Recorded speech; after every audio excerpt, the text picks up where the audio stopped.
issue in Mandera, whom should we supposed to believe? Kwa sababu Rigathi Gachagua is saying that the Jubaland forces are already in the northern region Kenya, that is Mandera.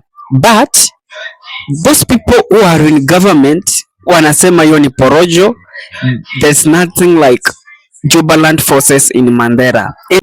Ili kukabiliana na mambo disaster yoyote yenye inaweza kutokea. Katika ile mambo ya border protection huko Mandera. Niliongea juzi na ningependa kurudia tena kusema kwamba taifa letu liko salama. Liko salama sana. Hakuna wasiwasi yoyote ambayo unaweza kusema kuna wanajeshi wa nchi zingine ama regions za nchi zingine ambao wamekuja Kenya kudhoofisha mambo ya usalama. Hakuna kabisa. Ningependa kusema hakuna mtu yoyote kutoka nchi nyingine amekuja Kenya kwa minajili ya kuja kupigana na Wakenya ama kupigana na Kenya. Hakuna kabisa. Na nilisema kwamba kila mara tunapokuwa na shida katika nchi jirani, unapata kwamba wananchi wanatorokea upande za Kenya, wengine wakikuja upande huu wanatafuta usalama. Ni ile kwamba nchi yetu iko salama. Na tunashirikiana na nchi jirani kuona kwamba wale watatorokea Kenya kwa kuhofia usalama wao huwa wanarudisha kwa njia ya usalama. Kwanza ningependa kusema kwamba enemy ambayo tunaendelea kupigana nayo ni Al-Shabaab. Hawa ndio terror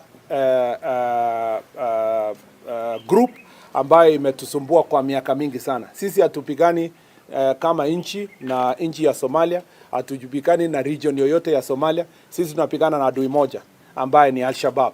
Na kwa hivyo wale ambao nimeona wengine ambao wamewahi kuwa katika ofisi za uongozi katika taifa letu wakiongea kiholela kwa mambo ya usalama. Hakuna mtu anaweza kuongea kiholela kama umewahi kuwa na ofisi hapo awali. Haiwezekani. Na mimi nataka kushukuru former waziri Matiang'i kwa sababu amejiweka kwa njia ambayo ameheshimu ile ofisi amewahi kuwa waziri kama mimi. Hakuna siku nitatoka hiyo ofisi alafu wakati muda wangu umeisha nimetoka kwa hiyo ofisi niende niongee kiholela kuhusu security ya nchi. Nimeona wale wamewahi kushika ofisi za juu. Vice President Kalonzo, former Vice President wa Munyoro. Wanaenda kuongea huko nje kiholela mambo ya usalama. Wanatafutia siasa ya pesa nani mambo ya usalama. Kweli tumekuwa na bahati mbaya kwamba watu kama hawa wamewahi kukaa kwa National Security Council. You know, mtu umewahi kukaa kwa National Security Committee. You know, huwezi enda kuongea kiholela mambo ya uongo ili kuharibia nchi yako. Mimi nataka kusema hapa wazi. Kenya is not under any threat from Somalia or any regional force from Somalia. The only threat we face as a country is the threat of Al-Shabaab. And every time our neighbors have any challenge, we have been able to accommodate any of the citizens of Somalia who have come to Kenya and return them in the right way. Some who have been able to be returned have been accommodated in Dadaab refugee camp.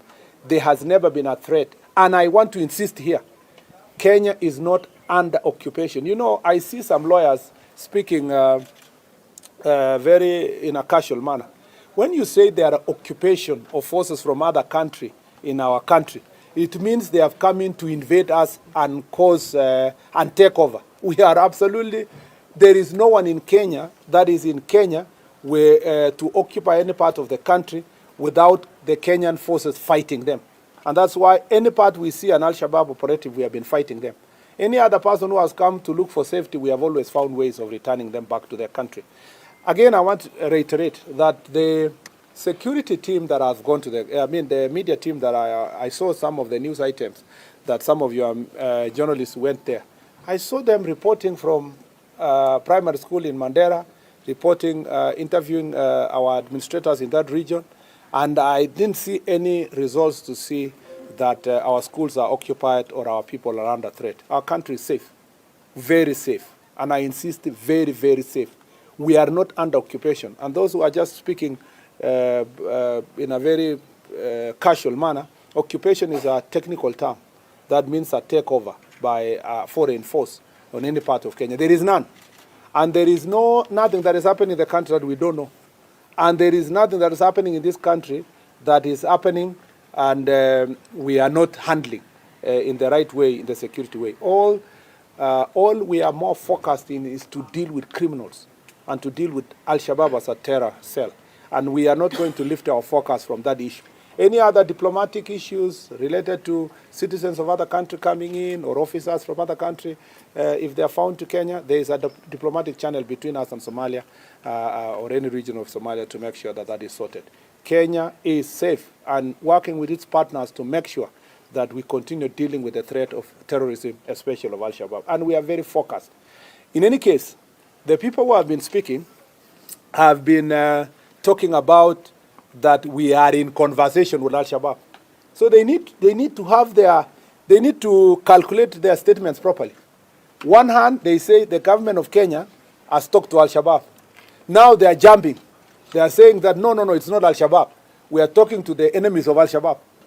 So they need to tell us, are they with Al-Shabaab or are they with the citizens of Kenya? And this cheap politics that is being done using security must stop. And I want to remind former Vice President Kalonzo Musyoka and the former Deputy President, together with all those people who are speaking, especially persons who have held offices. I see the former Attorney General sitting there. He was a member of National Security Team. I see sitting there former Minister Matiang'i of Interior, the National Security Team. Former Vice President Kalonzo has sat in National Security Team. Former Vice President Wamunyoro has sat in National Security Team. They must conduct themselves in a manner that demonstrates that they understand, even though they have personal challenges with leadership, they must also not struggle with the question of security. They must understand that this is not a sector that you can play political sport. And if you listen to residents there, they're crying. And you also heard who is the governor. Akakuja publicly akasema the area is invented. But now those people supposed to bring this inaitwa security, the interior one. Haelewi kitu nasema. What Rigathi is saying is just porojo. And I've listened to this guy. Really, is these people should be any head of any ministry? Kwa sababu those people needs yesterday I see there's a lot of clashes. Even the residents wanasema they don't know what to do kwa sababu what is happening there is not something that they should just expect it to happen the way this CS of Interior is just discarding and it's just denying all this. That guy's peace and love.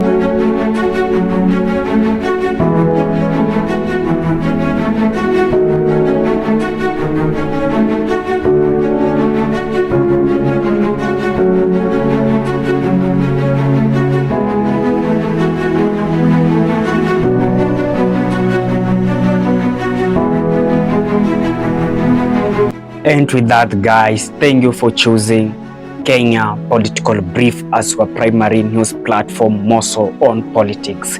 Kindly please share this video to a friend.